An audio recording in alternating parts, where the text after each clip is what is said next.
تو ہم یہ بات کر رہے تھے کہ ایک سوال اٹھتا ہے کہ ان کا نام فاطمہ کبریٰ تھا یا فاطمہ صغریٰ تھا.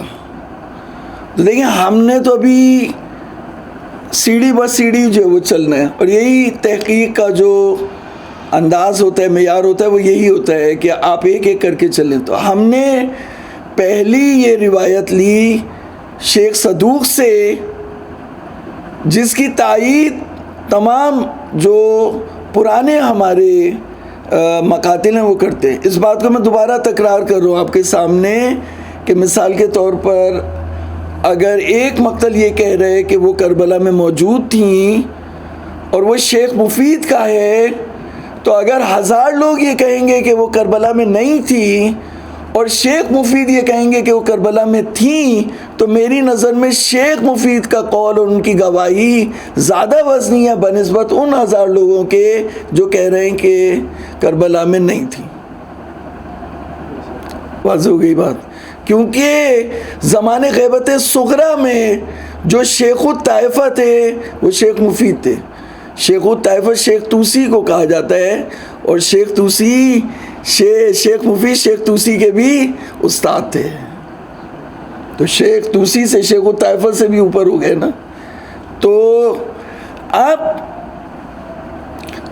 اب یہ بھی سوال اٹھتا ہے کہ امام حسین کی کتنی بیٹیاں تھیں. تو میں صرف آپ کو سمجھانے کے لیے ابھی 3 بیٹیاں جو ہے نا وہ ثابت ہیں. ٹھیک ہے، ہمارا یہ بھی ٹاپک نہیں ہے.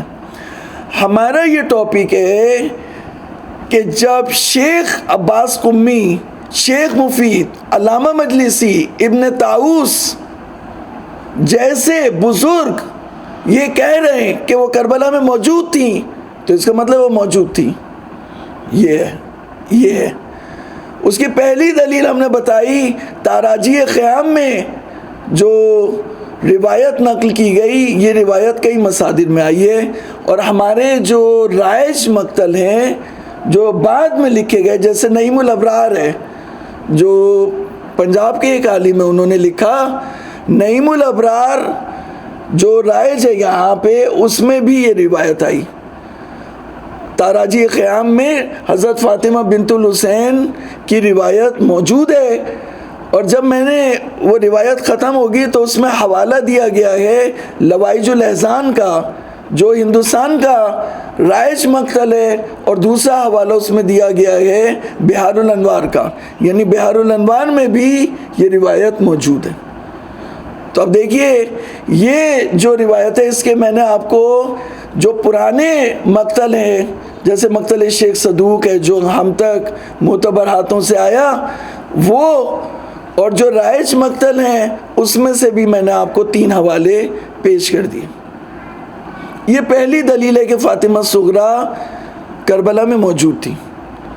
دوسری دلیل ہماری ان کا خطبہ ہے جو تمام مورخین نے، حتیٰ ابو الفرج اور یہ جو مورخین ہیں انہوں نے بھی جو ہے وہ ابن اسیر اور ان لوگوں نے بھی جو ہے وہ نقل کیا بی بی کا خطبہ. بعضوں نے نقل نہیں کیا لیکن بتایا کہ انہوں نے خطبہ دیا. متن خطبے کو نقل نہیں کیا لیکن بتایا کہ خطبہ دیا، اس کا مطلب ہے موجود تھی. تیسری دلیل، شام میں جب پہنچی ہیں بی بی تو وہاں پر دربار میں جو واقعات ہوئے اس میں ایک سرخ رنگ کا شامی تھا جو یزید کے پاس تھا. جیسے بڑے بڑے بزنس مین یا بڑے بڑے فیوڈل ٹائپ کے جو لوگ ہوتے ہیں وہ موجود ہوتے ہیں، تو وہ بھی تھا. اس نے کہا امیر، اچھا حضرت فاطمہ صغریٰ جو تھی بہت خوبصورت تھی اور جوان بھی تھی، تو اس نے کہا امیر یہ اس لڑکی کو میری کنیزی میں دے دیں. حبلی حاضر الجاریہ، وہاں بھی طفلہ نہیں ہے، جاریہ. حضرت سکینہ 5 سال یا 7 سال کی تھی، اس سے چھوٹی بچی 3 سال کی تھی، اور یہ جو تھی بڑی تھی، تو کہا حبلی حاضر الجاریہ. تو جیسے اس نے اشارہ کر کے کہا امیر یہ میری کنیزی میں دے دے، امام حسین کے بچوں پر یہ وقت آ گیا کہ وہ شام کے لوگوں کی کنیزی میں چلے جائیں. آل رسول پر یہ وقت آ گیا. اس بچی نے جب یہ سنا، حضرت فاطمہ صغرا کہتی ہیں کہ میں نے اپنی پھوپھی کے کپڑوں کو پکڑا اور پکڑ کے کہا، پھوپھی اماں اب اسیری تو صحیح تھی، کیا کنیزی بھی سہنی پڑے گی؟ تو پھوپھی زینب نے یہ کہا کہ بیٹی ہرگز نہ وہ ایسا کر سکتا ہے نہ وہ ایسا کر سکتا. اب اس روایت کو میں نے شیخ عباس قمی کی نفس المحموم سے پڑھا. شیخ عباس قمی لکھتے ہیں کہ فاطمہ صغرا نے یہ کہا، جب یہ جملہ کہا تو بی بی نے کہا ہرگز نہیں، نہ وہ ایسا کر سکتا ہے، اس کے لیے جائز ہے، نہ اس کے لیے دینا جائز نہ اس کے لیے لینا جائز. یزید کو غصہ آ گیا. بادشاہ تھا، ڈکٹیٹر تھا، خلیفہ تھا اس وقت کا جو بھی تھا، حاکم. بی بی کی بات پہ وہ غصے میں آیا. تو جب وہ غصے میں آیا بی بی کی بات پر، تو اس وقت جو میں بات آپ کو بتانا چاہتا ہوں وہ یہ کہ اس نے کہا کہ ہرگز نہیں، میں چاہوں تو اس کو کنیزی میں دے سکتا ہوں. تو بی بی نے جواب دیا، اگر تو میرے نانا کے دین پر ہے تو میرے نانا کے دین میں ہرگز یہ جائز نہیں ہے کہ ان کی آل کو کسی کی کنیزی میں دے دیا جائے. کسی مسلمان لڑکی کو بھی تو کسی دوسرے کی کنیزی میں نہیں دے سکتا، دین رسول میں جائز نہیں ہے. تو اگر میرے نانا کے دین پر ہے تو ہرگز یہ نہیں کر سکتا.